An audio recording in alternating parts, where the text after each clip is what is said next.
Ever feel like your biggest strength is also your greatest weakness? Imagine being a superhero, not battling galactic villains, but fighting the mundane, the boring, the chores, laundry, dishes, taking out the trash. It's the essential stuff we often overlook. But what if the most overlooked battles aren't with chores, but with our own minds? In the high-tech world of human psychology, there's a silent war being waged. In one corner, we have the thinker, brilliant, logical, analytical. In the other, the manipulator, cunning, observant, and all too aware of the thinker's blind spots. This isn't science fiction. It's the reality of psychological games. And today, we're exposing the secrets to winning them. Let's dive into the 3 secret weaknesses that manipulators love to exploit in logical thinkers. First up is the logic trap. Picture this: a brilliant mind solving a complex puzzle, every move calculated, every variable considered. But what the thinker doesn't see is the emotional undercurrent. Manipulators don't attack your logic head-on. That's your fortress. Instead, they bypass it entirely. They use emotional appeals, subtle flattery, or manufactured crises that make you feel, not think.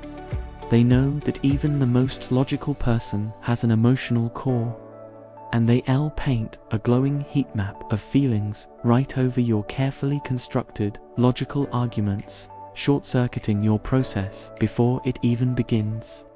It's like having the world's best firewall, but leaving the front door wide open because someone smiled nicely. The second weakness is what I call the empathy paradox. As a thinker, you might pride yourself on objectivity, on seeing things from all angles. This often comes with a deep sense of fairness and empathy. You want to understand where others are coming from. A manipulator sees this and turns your empathy into a weapon against you. They'll spin elaborate sob stories, play the victim, or present their selfish desires as noble causes. They know you'll try to understand their perspective, to give them the benefit of the doubt. Your brain is busy analyzing their words for logic, but your heart is glowing with empathy, creating a critical vulnerability. They aren't looking for understanding. They're looking for an exploit, and your desire to be fair is the perfect backdoor. You end up justifying their bad behavior because you're too busy trying to empathize with a fiction they've created. And the third secret weakness, the sunk cost fallacy on steroids. Thinkers are committed. When you decide on a course of action after careful analysis, you stick with it. You've invested time, energy, and intellect. This commitment is usually a superpower, but a manipulator turns it into a cage.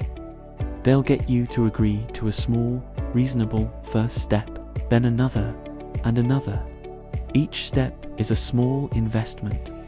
Soon, you find yourself on a path you wouldn't have chosen, but you've come so far. Red flags are flashing everywhere, warning signals blaring in your subconscious, but your conscious mind says, "I've invested too much to turn back now." You double down, trapped not by chains, but by your own sense of consistency and commitment. The manipulator doesn't need to force you. They just watch as you lock yourself deeper into their game. So, you've seen the traps. You know the vulnerabilities. It sounds pretty grim, right? But for every poison, there is an antidote. And the antidotes to psychological manipulation are not complex algorithms. They are powerful, intuitive, and something you already possess. It's time to arm yourself. Let's start with the first, and perhaps most powerful, tool: trusting your gut.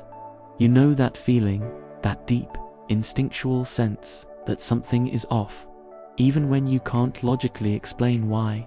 That's not random noise.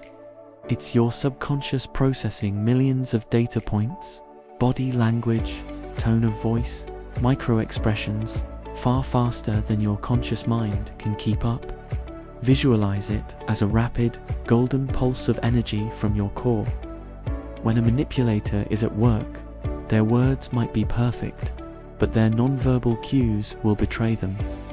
Your gut picks up on this dissonance. The antidote is to learn to listen to that pulse. Don't dismiss it just because you can't immediately write a logical proof for it. Acknowledge the feeling. Say to yourself, "My gut is telling me something is wrong here." That simple acknowledgement is the first step to breaking the spell.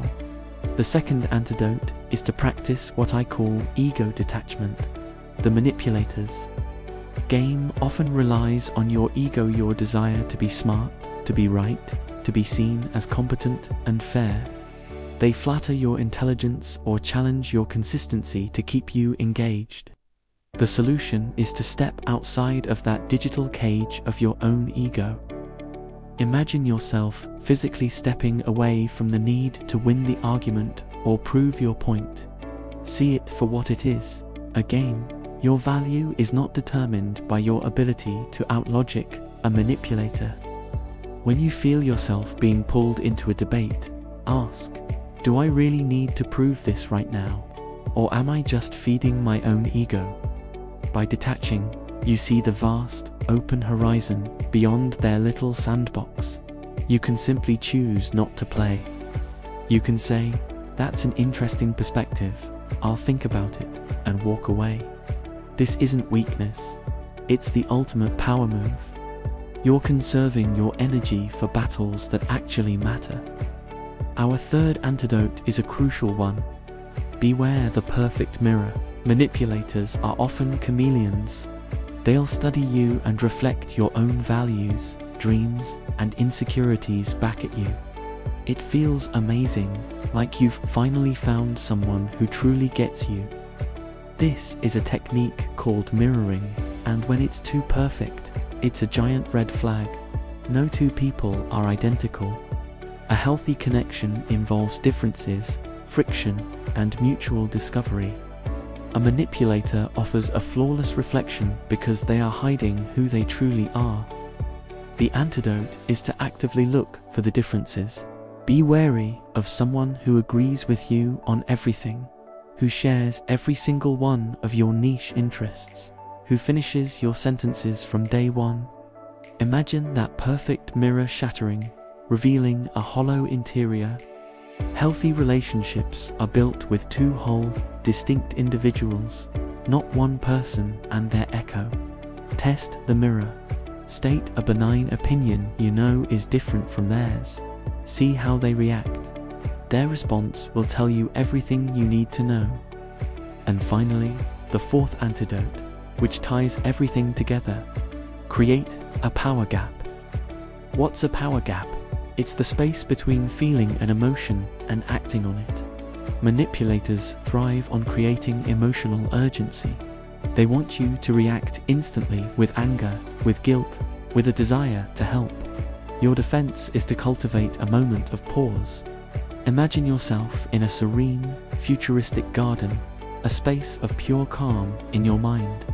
When you feel a strong emotional pull, retreat to this garden. Take a breath. This isn't about suppressing your emotions. It's about not letting them be the puppet master. Mindfulness is your training ground for this. By practicing, you learn to observe your feelings without being controlled by them. When a manipulator tries to push your buttons, you can feel the emotion rise, observe it, and then consciously choose your response from a place of logic and strategy, not knee-jerk reaction. This power gap is your strategic high ground. It takes away their primary weapon and puts you back in control. So, let's bring it all back. We have the thinker, armed with logic, and the manipulator, armed with psychological exploits. But now, the game has changed. The thinker is no longer just a fortress of logic with open gates. They are now a master of their inner world. They trust their gut's golden pulse. They can detach from their ego and walk away from pointless games. They see the hollowness in the perfect mirror. And most importantly, they have cultivated that power gap, that serene mental garden where emotion can be felt, but strategy is chosen. The manipulator is still there, still observing, but their power is neutralized. It's no longer a game of predator and prey. It's a standoff between two aware individuals, a balance of power. The thinker is no longer just a thinker. They are a guardian of their own mind. You have the tools. You have the awareness. This isn't about becoming paranoid. It's about becoming empowered. It's about protecting your greatest asset, your mind, so you can use your incredible logical abilities for what they were meant for: building, creating, and solving real problems, not fighting off unseen emotional vampires. The world needs your mind at its best. So practice these antidotes. Make them a part of your mental operating system. What was once a vulnerability will become your new line of defense. Thank you so much for joining me on this deep dive into the psychology of manipulation. If this resonated with you, I'd love to hear your thoughts. Have you ever encountered these tactics? Which antidote do you find most powerful? Let me know in the comments below. And if you want to keep arming yourself with knowledge to navigate the complexities of the human mind, make sure to hit that subscribe button and turn on notifications. We're just getting started. Thanks for watching, and stay sharp.